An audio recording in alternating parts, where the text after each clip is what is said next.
I was just using some tape saturation on this New Salem Wolves mix, and it occurred to me that tight hi-hat passages are, you always see these stuff like featured in plugin demos, and it's because it's like the easiest thing to kind of distort and compress and make cool, and it doesn't get all overbearing and like irritating, like shh. But like a tight hi-hat groove, just a tss, tss, tss, or whatever it is. It's like the worst impersonation of a tight hi-hat groove ever. It can work really well, and you can really like lift and compress the drums with tape saturation in those parts. So I kind of wanted to just take a second and show you exactly what I mean, and I'm gonna do that now.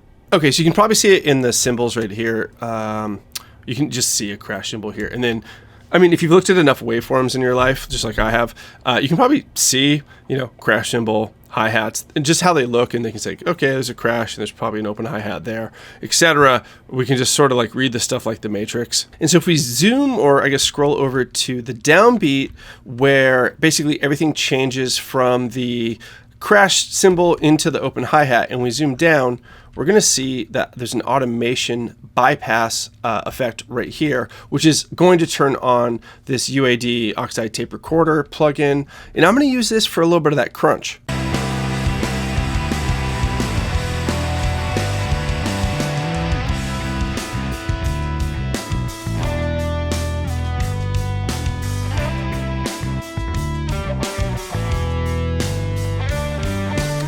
Do you hear how everything kind of comes forward, gets like trashy but classy in kind of a way? And the reason for that is actually pretty simple. When we have a tight hi-hat, it works more like a snare transient or any short, quick transient. It's more about the peak information. When we're like riding on a cymbal and it's like whatever, when we add compression, it's just that the signal itself has too high of an average volume, or it is to say it's loud for too long to apply this kind of effect. So this stuff's gonna work better on shorter effects, and like compression, like I said, like compression and tape saturation and all that stuff always sounds really, really good on open hi-hat drum passages. So I compel you, when you watch like, check out our new compressor, like whatever, like a lot of times it's a tight hi-hat drum groove that they'll use for that. And the reason is because they always sound really good compressed. So yeah, I mean, I think experiment with this stuff. So when you see, we can see it very easily here, obviously crash cymbal, I mean, it's so easy to see, like literally